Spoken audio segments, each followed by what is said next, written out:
In the last episode, we were detecting problems and we saw how to clean the log files. But detection is not enough. What if your application goes down and no one is watching? In today's video, I am going to fix that problem. This is going to be very specific use case. We are going to fix automatically. We are not doing any kind of manual stuff. We are going to fix that automatically for the real world use case. So this is our application which is running on a virtual machine. As you can see very clearly, I'm going to refresh this. Here it says subscribe to our channel Learn with DevOps Engineer. I can click on this link, but I'm not going to do that. If you are new to my channel, like this video, comment shell scripting, and also don't forget to subscribe. Let's jump into our Visual Studio Code. So here we have our episode 4 monitoring service. We are going to write a very simple script, as I said once again. So first let's try to break this. For example, I'm going to connect to my server. It is sitting on this particular virtual machine. I'm using the same virtual machine here once again. So I'm going to stop this real quick. All right, I did stop this service. Now I'm going to refresh this page. So it says the site can't be reached. Okay, this is expected. Now, generally, what you guys do? So if something goes wrong, you'll just try to connect to that particular server and you just say start, and the application will start again. It will start working. Manually starting this one time is fine. Let's say for some reason your application goes down, you're not monitoring it, you want to start it automatically. For this reason we use scripting. I mean, we do have other solutions as well in place. For example, you can use Ansible, but in if you want to use Ansible also, you should be very much familiar about scripting. If you know scripting easily, you can learn some other tools like Ansible, Puppet, Chef. I mean, we have so many different tools for different use cases. So our goal is to learn scripting properly so that our base is very strong. That's the reason I'm using shell scripting in this episode. All right, let's try to start writing the script now. So I will say create a file, name start, sorry, monitor.sh. Okay, I'm creating a file name called monitor.sh, and let's try to start with bin bash once again, followed by I would like to give the server details here. Server is equal to, I'm going to copy the server IP address from here and paste it here. Followed by I will say service. So I already did set up the service. I'm going to explain that on a very high level because actually I don't want to complicate explaining this particular service which I created using the script. But yeah, on a high level I'm going to explain you about this as well. But yeah, for now let's focus on writing the script. So I will write a log file as well here, and I'm going to say monitor.log and save this. So this is a reusable script. I mean, these are, let's say, common stuff here. For example, server, service, log file. So after this, I'm going to write the actual code. I am not going to write in detail. I just copied from my notepad and I'm trying to paste it here because I don't want to waste time, writing one by one. So I'll try to explain this very clearly so that it's easier for you guys to understand as well. This is very simple. Once again, we already did this in our previous episodes. So we are trying to connect to that particular server SSH, and we are checking if the service is active using systemctl active command. Then I'm using echo, trying to print the date as well, and also check if the service is running.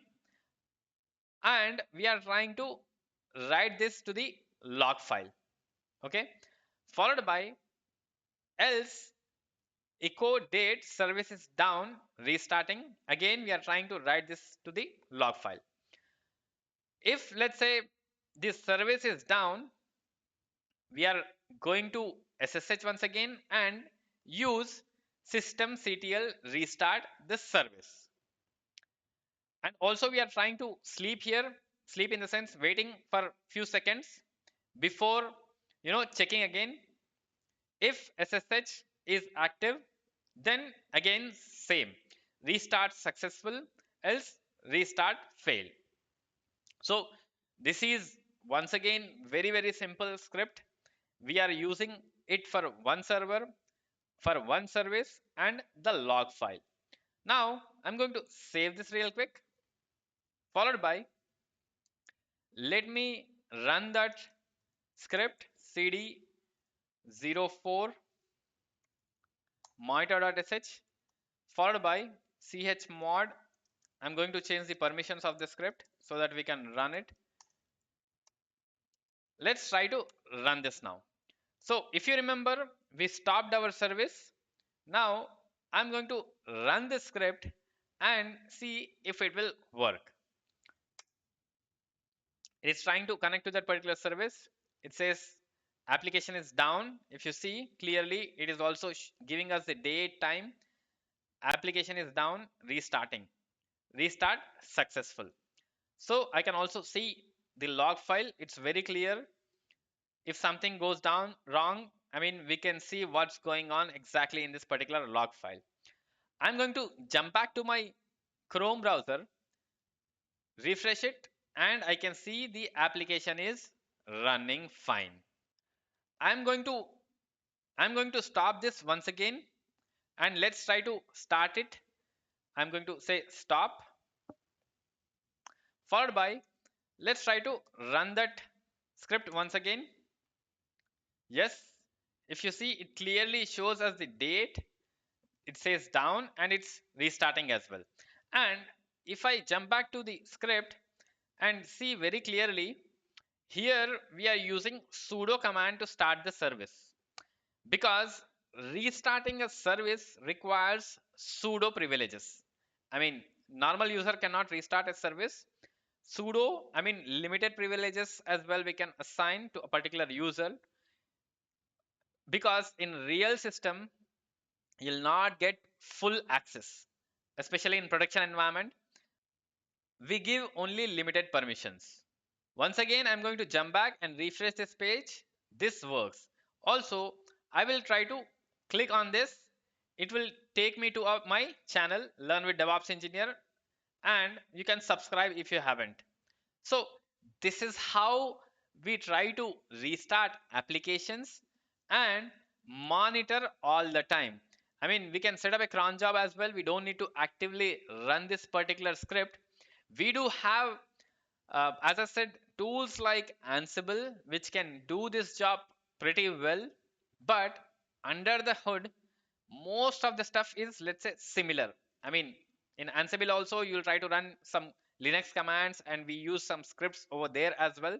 But overall, if you don't understand this, debugging becomes difficult. I mean, it can be any tool. It can be Ansible, Puppet, Kubernetes, whatnot, or CI/CD pipelines.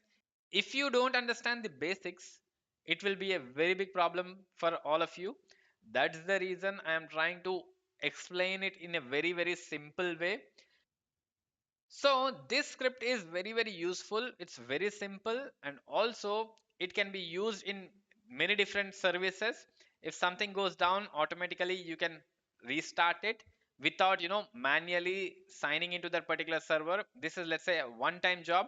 You can schedule some cron jobs as well, so that it runs from time to time. For example, every half an hour, every 1 hour. It completely depends on the use case and the application.